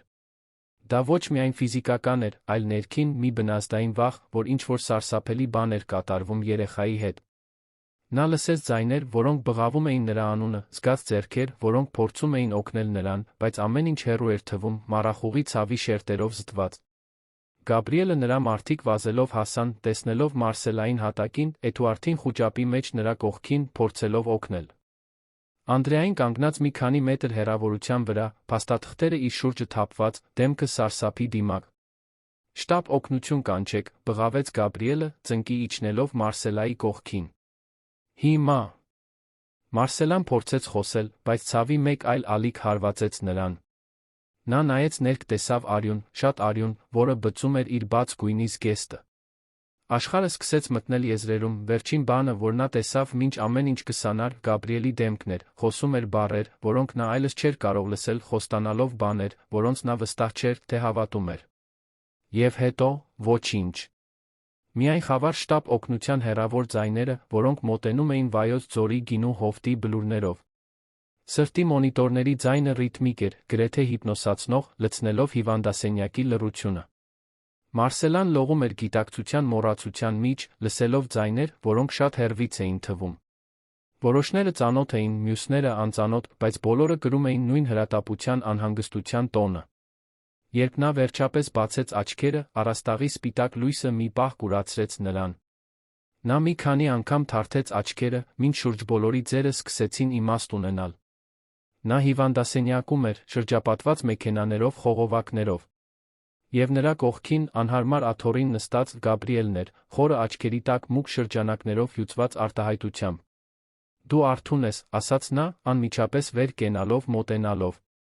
Փառք Աստծո։ Ինչպե՞ս ես զգում քեզ։ Մարսելան փորձեց խոսել, բայց կոկորդը չորացել էր։ Գաբրիելն արագ վերցրեց մի բաժակ ջուր, ձողիկով, օգնեց նրան խմել։ Մի քանի կումից հետո նա կարողացավ շշնջալ. Երեխան։ Գաբրիելի արտահայտությունը մեղմվեց։ Նա լավ է։ Դժվար էր, շատ դժվար, բայց նա ողջ է։ Նա վաղաժամ է ծնվել, շտապ, բայց բժիշկներն ասում են, որ նա մարտիկ է։ Նա նորածինների վերակենդանացման բաժանմունքում է, բայց կայուն է։ Արցունքներ հոսեցին Մարսելայի դեմքով, թեթացման հյուծվածության խառնուրդ։ Կարող եմ տեսնել նրան։ Շուտով, խոստացավ Գաբրիելը։ Դու բարդություններ ունեցար։ Շատ արյուն կորցրիր։ Նրանք ստիպված եղան շտապ վիրահատություն անել։ Դու 2 օր անգիտակից էիր։ 2 օր, կրկնեց Մարսելան, մարսելով տեղեկատվությունը։ Ինչ պատահեց։ Երբ ես ընկա։ Գաբրիելը խորը հոգոց հանեց։ Շատ բան։ Բայց նախ, դու պետք է իմանաս, որ ապահով ես։ Էդուարդը Անդրեան ոստիկանության կողմից կալանավորված են։ Մեր ունեցած ձայնագրությունները, գումարած կատարվածի վկայությունը, գումարած կեղծված փաստաթղթերը, որոնք Անդրեան իր մոտ ուներ, իշխանություններին ավելին քան բավարարեցին նրան ժամանակավորապես կալանավորելու համար։ Մարսելան փակեց աչքերը, զգալով հակասական հույզերի ալիք։ Թեթացում, զայրույթ, տխրություն։ Ամեն ինչ խառնված մի հորցանուտում, որը դժվար էր մարսել։ Ես շատ բան կորցրի, չէ՞։ Դու գրեթե ամեն ինչ կորցրիր, մեղմորեն ուղեց Գաբրիելը։ Բայց չկորցրիր։ Դու այստեղ ես, ողջ։ Քո որդին ողջ է։ Եվ ճշմարտությունը վերջապես բացահայտվեց։ Հաջորդ ժամերին Գաբրիելը պատմեց այն ամենը, ինչ տեղի էր ունեցել, մինչ նա անգիտակից էր։ Թե ինչպես շտապ օգնությունը արագ հասավ շնորհիվ անվտանգության աշխատակիցների, ովքեր արդեն զգոն էին։ Թե ինչպես Երանի Սուրբ Գրիգոր Լուսավորիչ բժշկական կենտրոնի բժշկական անձնակազմը ժամեր շարունակ աշխատեց, մորը որդուն փրկելու համար։ Թե ինչպես երեխան ծնվեց ընդամենը 1.5 կիլոգրամով, փոքրիկ փխրուն, բայց թոքերով, որոնք ուժեղ բղավեցին, աշխարհ նրա ժամանման մասին հայտարարելով։ Թե ինչպես Էդուարդը հուզականորեն փլուզվեց հիվանդանոցում, սեդացիայի կարիք ունենալով։ Թե ինչպես Անդրեան փորձեց փախչել, բայց կանգնեցվեց Գաբրիելի մարդկանցից մեկի կողմից, ձեռքին բոլոր կեղծված փաստաթղթերը։ Լրատվամիջոցները տվեցին պատմությունը, շարունակեց Գաբրիելը։ Սկանդալ կապված Հայաստանի ամենաավանդական գինեգործարաններից մեկի հետ, դավաճանություն, փաստաթղթերի կեղծում։ Այն բոլոր թերթերում է։ Բայց մի անհանգստացեք, ես դոկտոր Հենրիկը վերահսկում ենք պատմությունը։ Ճշմարտությունը պատմվում է ճիշտ ձով։ Մարսելան նայեց սենյակի պատուհանից, տեսնելով սեպտեմբերյան կեսօրվա կապույտ երկինքը։ Ես ուզում եմ տեսնել իմ որդուն, ասաց նա, նորոգված վճռականությամբ։ Հիմա։ Ժամանակ պահանջվեց ամեն ինչ պատրաստելու, հիվանդանոցային սայլակ ստանալու, բժշկական անձնակազմի հետ համակարգելու համար, բայց վերջապես Մարսելային տարան նորածինների վերակենդանացման բաժանմունք։ Նա ստիպված եղավ հագնել գոգնոց, դիմակ, մանրակրկիտ լվանալ ձեռքերը։ Եվ ահա, ինկուբատորի ապակու միջով, նա նրան տեսավ առաջին անգամ։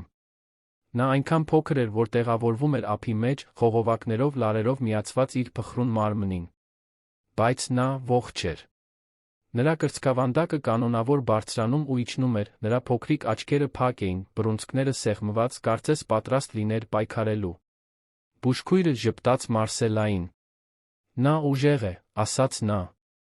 Ավելի ուժեղ, քան թվում է։ Նա արդեն հաղթահարել է առաջին 48 կրիտիկական ժամերը։ Մարսելան մատների ծայրերով դիպավ ապակուն, կարծես կարողանար սեր փոխանցել թափանցիկ պատնեշի միջով։ Անտոն, շշնջաց նա։ Նրա անունը Անտոն է։ Ինչպես պապին։ Հիվանդանոցում անցկացրած օրերը վերածվեցին շաբաթների։ Մարսելան դանդաղորեն, բայց վճռականորեն ապաքինվեց։ Մինչդեռ փոքրիկ Անտոնը պայքարում էր իր սեփական մարտը ինկուբատորում, ամեն օր թանկարժեք գրամներ հավաքելով, սովորելով ինքնուրույն շնչել, ջերմաստիճանը պահպանել, մայրական կաթը ծծել, որը Մարսելան կրոնականորեն պոմպում էր յուրաքանչյուր 3 ժամը մեկ։ Այդ ընթացքում Էդուարդի Անդրեայի դեմ իրավական գործընթացը արագորեն առաջ ընթացավ։ Դոկտոր Հենրիկը հավաքեց ամուր գործ, ձայնագրությունները, որոնք ցույց էին տալիս դավադրական խոսակցությունները, կեղծված փաստաթղթերը, ձեռագրի փորձաքննությամբ հաստատելով խարդախությունը։ Պարոն Հակոբի Գաբրիելի մարդկանց վկայությունները մատուռում կատարվածի մասին, բանկային գրառումները, որոնք ցույց էին տալիս կասկածելի դրամական շարժեր։ Էդուարդը, բախվելով բոլոր ապացույցներին այն իրականությանը, թե ինչ էր գրեթե կատարվել, որոշեց համագործակցել։ Նրա փաստաբանը բանակցեց մի համաձայնություն, որով նա կխոստովաներ ամեն ինչ, փոխարենը ստանալով կրճատված պատիժ։ Նա խոստովանեց, որ ի սկզբանե շահարկվել էր Անդրեայի կողմից, բայց որ նա մեղավոր էր իր սեփական ընտրությունների համար։ Նա հրաժարվեց Ֆոնտանա գինեգործարանի Մարսելայի ցանկացած ժառանգության նկատմամբ ցանկացած պահանջից։ Ինչ վերաբերում է որդու նկատմամբ իրավունքներին, համաձայնեցվեց, որ նա կունենա վերահսկվող այցելություններ միայն հոգեբանական վերականգնողական ծրագիրն ավարտելուց իրական փոփոխություններ ցույց տալուց հետո։ Անդրեան, մյուս կողմից, պայքարեց մինչ վերջ։ Նա վարձեց թանկարժեք փաստաբաններ, փորձեց վարկաբեկել ապացույցները, հայտարարեց, որ Էդուարդն էր իրական մեղավորը, որ ինքը պարզապես մասնագետ էր, ով իր գործն էր անում։ Բայց ապացույցները չափազանց ճնշող էին։ Կեղծված փաստաթղթերը ունեին նրա մատնահետքերը, ձայնագրությունները հստակ ցույց էին տալիս, որ նա էր պլանի հեղինակը, նույնիսկ Էդուարդը վկայեց նրա դեմ։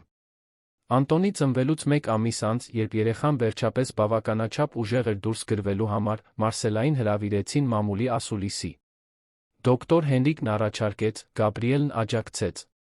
Ժամանակն էր, որ Մարսելան պատմեր իր սեփական պատմությունը, վերականգներ պատմության վերահսկողությունը, ցույց տար աշխարհին, որ նա զոհ չէ, այլ փրկված։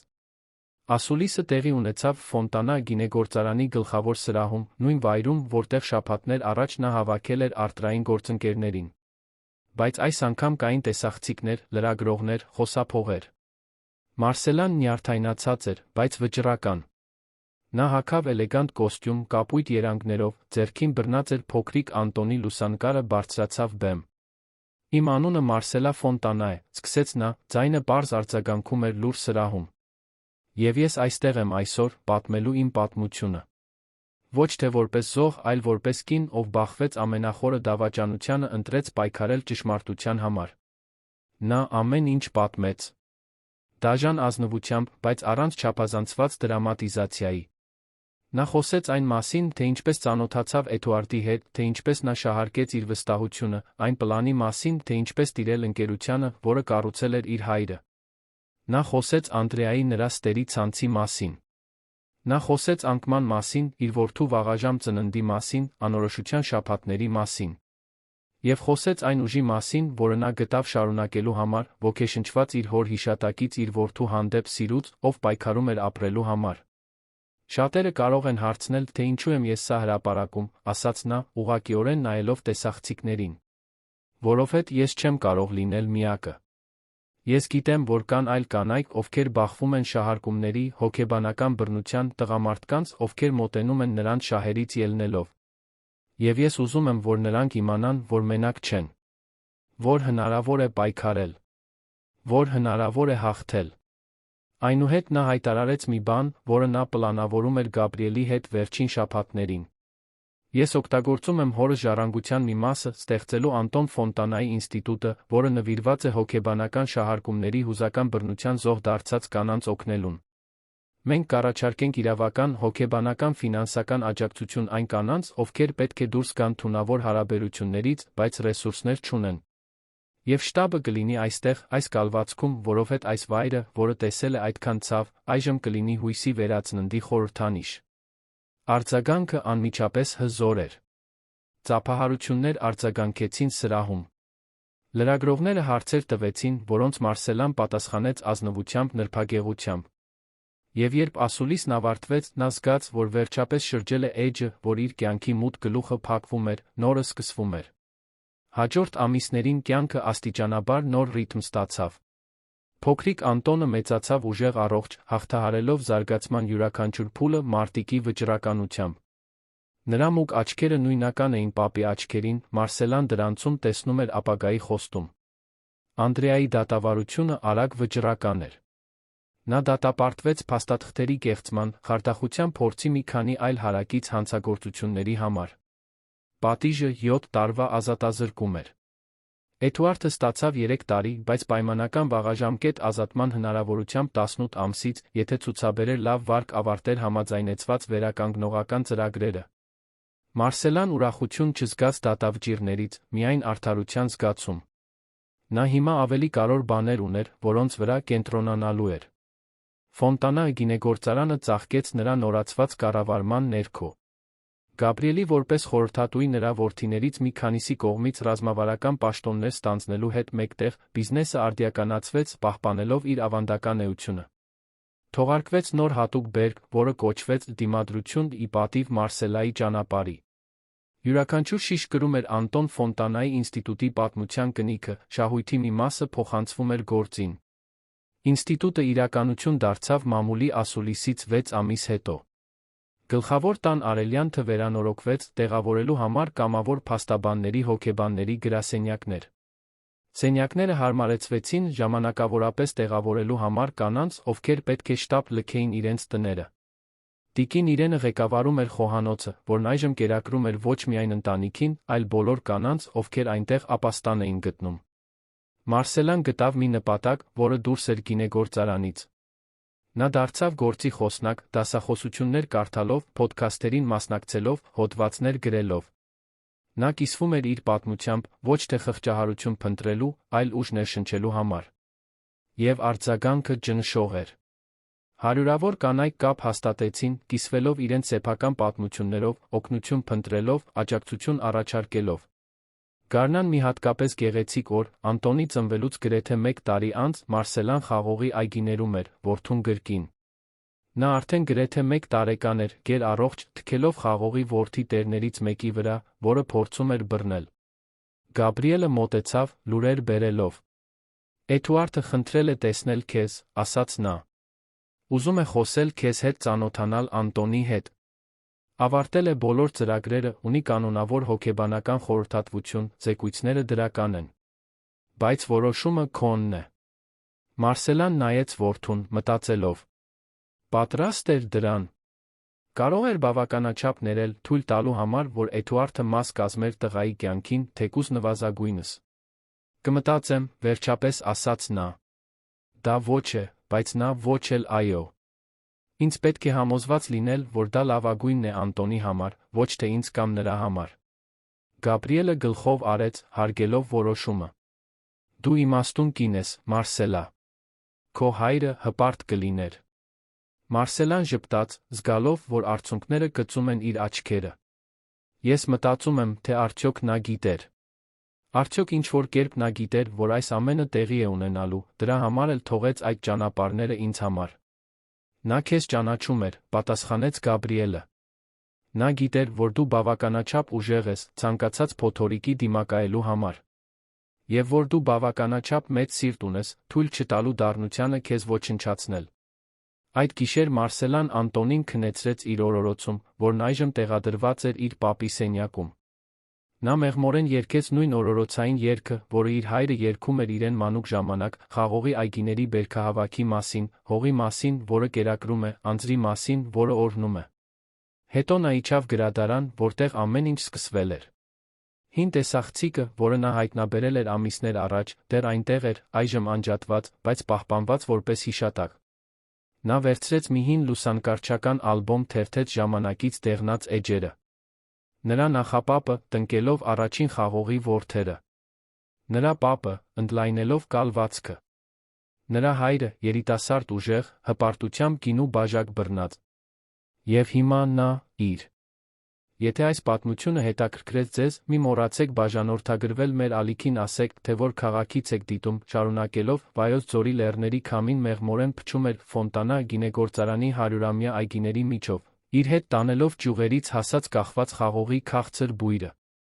Մարտի սկիզբն էր, բերքահավաքի ժամանակը, Վայոց ձորի գինու հովտի վրայով երկինքը ձգվում էր խորը կապույտով, ընդհատվելով միայն սպիտակ ամպերով, որոնք կարծես մոռացված բամբակ լինեին անսահմանության վրա։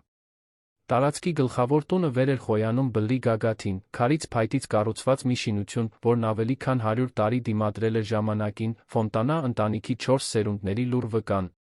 Այդ տան ներսում, երկրորդ հարկում, անվերջանալի խաղողի այգիներին նայող պատուհանի մոտ կանգնած էր Մարսելան։ Նա իր ձեռքերը դրել էր 6 ամսական հղիության կլորացած որովայնին, զգալով իր կրած երեխայի մեղմ շարժումները։ Նրա շագանակագույն աչքերը, որոնք սովորաբար աշխույժ էին լի վճռականությամբ, ամպամած էին մի անհանգստությամբ, որը նա չէր կարողանում անվանել։ Օդում ինչ-որ բան կար, անտեսանելի լարվածություն, որը կախված էր տան վրա, ինչպես հանգստությունը փոթորիկից առաջ։ Մարսելան 32 տարեկան էր, մուգ մազերը մեղմ ալիքներով թափվում էին ուսերին, հորից ժառանգել էր ոչ միայն ընտանիքի միջերկրածովյան գեղեցկությունը, այլ բնավորության ուժը, խորը սերը այդ հողի հանդեպ։ Նրա ամուսնությունը Էդուարդ Մենդեսի հետ տեղի էր ունեցել 3 տարի առաջ, արարողությամբ, որը համախմբել էր տարածաշրջանի ամենաավանդական ընտանիքներին։ Էդուարդը նկատելի ներկայություն ունեցող մարդ էր, բարձրահասակ, բաց գույնի աչքերով, որոնք լույսից կախված կարող էին հմայիչ կամ սառը թվալ։ Նա երանից փաստաբանների ընտանիքից էր, երբ նա Մարսելային հանդիպեց գործնական միջոցառման ժամանակ, Մարսելան հիացավ նրա ճարտարախոսությամբ, կինո աշխարհի հանդեպ նրա ակնհայտ գրքով, այն ձով, թե ինչպես էր նա իրեն հատուկ զգացնել տալիս։ Մարսելայի հայրը, Անտոն Ֆոնտանան, սկզբից դժկամություն էր ցուցաբերել, բայց ի վերջո զիջել էր դստեր ակնհայտ երջանկությանը։ Անտոնը մահացել էր 1 տարուց մի փոքր ավելի առաջ, հանկարծակի հիվանդության զոհ դառնալով, որը նրան սպառել էր մի քանի ամսվա ընթացքում, Մարսելային թողնելով որպես գինեգործական կայսրության միակ ժառանգուհի, որը նա կառուցել էր իր ձեռքերով։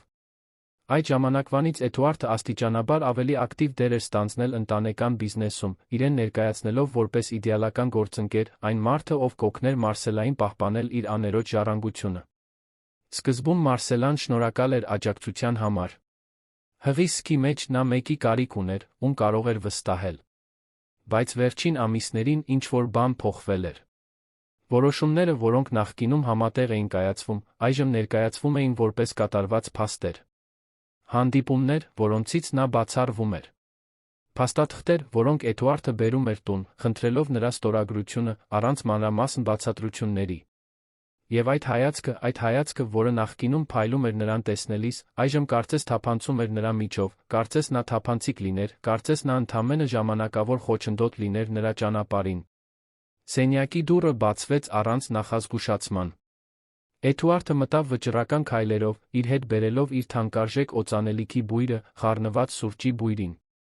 Նա կրում էր անթերի մոխրագույն կոստյում, կարծես պատրաստվում էր կարևոր հանդիպման գնալ, թե կիրակի կեսօր էր։ Մարսելա, որքան ժամանակ է, ինչ դու այստեղ կանգնած ես, հարցրեց նա մի տոնով, որը փորձում էր անհանգիստ թվալ, բայց անհամբեր էր հնչում։ Ես քեզ 3 անգամ կանչեցի ճաշի։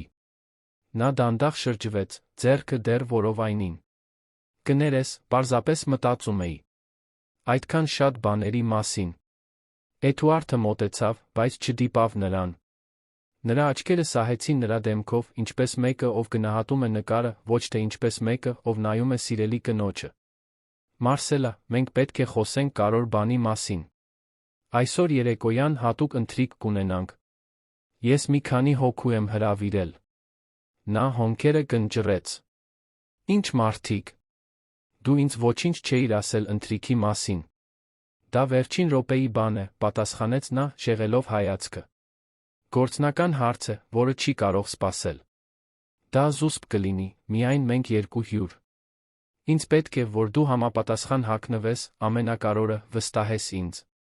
Վստահել քեզ, կրկնեց Մարսելան, կրծքավանդակում ցավ զգալով։ Էդուարդ, ես միշտ վստահել եմ քեզ։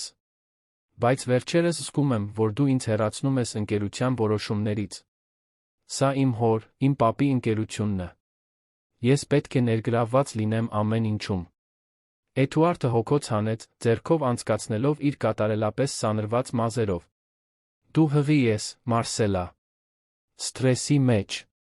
Պետք է հոգ տանես քո մասին, մեր երեխայի մասին։ Ես պարզապես փորձում եմ քեզ պաշտպանել անհարկի անհանգստություններից։ Վստահիր ինձ։ Այս գիշեր կարող է ամեն ինչ դեպի լավը փոխել։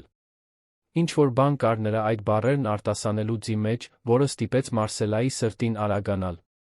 Դա մխիթարություն չէր, այլ տագնապ։ Բայց մինչ նա կկարողանար պատասխանել, Էդուարդն արդեն դուրս էր եկել սենյակից, թողնելով իր վճռական քայլերի արձագանքը փայտյա միջանցքում։ Կեսօրն անցավ անհանգստության մշուշի մեջ։ Մարսելան ընտրեց մուգ կապույտ զգեստ, էլեգանտ, բայց հարմարավետ, որը տեղավորում էր նրա աճող որովայնը։ Մազերը հավաքեց անփույթ կոկիկի մեջ թեթ դիմահարդարում արեց։ Ինքն իրեն պատրաստելիս նա նայում էր հայելուն փորձում ճանաչել իր արտացոլված կնոջը։ Ո՞ր էր այն աշխույժ Մարսելան, ով 25 տարեկանում ստանձնել էր գինեգործարանի մի մասի կառավարումը հոր կողքին։ Ո՞ր էր այն աղջիկը, ով սովորել էր խաղողի որդերը ճյուղատել մինչ բարձրակրունկներով քայլել սովորելը։ Նա դեռ այնտեղ էր, ինչ-որ տեղ, բայց կարծես ծածկված էր անորոշության վախի շերտերով։ Երբ նա իջավ տան գլխավոր սրահ, արդեն երեկոյան 7-ն էր։ Թանկարժեք փայտից պատրաստված երկար ճաշասեղանը, որը պատկանել էր նրա նախապապին, դրված էր ընտանիքի նուրբ ճենապակյով, բյուրեղապակյա բաժակներով մոմերով, որոնք պարող ստվերներ էին գցում քարե պատերին։ Էդուարդը կանգնած էր բուխարու մոտ, ձեռքին կարմիր գինու բաժակ, նրա կողքին մի կին էր, ում Մարսելան անմիջապես չճանաչեց։ Անծանոթը բարձրահասակ էր, շիկահեր մազերը կտրված էին մոդեռն բոբով, հագնած էր բեժ երանգների գործնական կոստյում, որը բղավում էր քաղաքային նրբագեղությամբ։ Նրա աչքերը թափանցող կանաչ էին, երբ նա նայեց Մարսելային, ժպտաց մի ջերմությամբ, որը չէր հասնում հայացքին։ Մարսելա, ասաց Էդուարդը, մոտենալով կնոջ դեմքը արագ համբուրելու համար, թույլ տուր ներկայացնել Անդրեա Թավարեսին։ Նա հաշվապահ է, մասնագետ է ձեռնարկությունների վերակազմավորման գծով։ Նա մեզ օգնում է գինեգործարանի կառավարման մեջ անհրաժեշտ որոշ ճշգրտումներ կատարելիս։ Մարսելան մեկնեց ձեռքը, որը մյուս կինը ամուր սեղմեց։ Հաճելի է, ասաց Մարսելան, բայց նրա ձայնը հեռու հնչեց նույնիսկ իր ականջների համար։ Էդուարդը երբեք չի նշել, որ մենք աշխատում ենք արտաքին խորհրդատվության ներսում։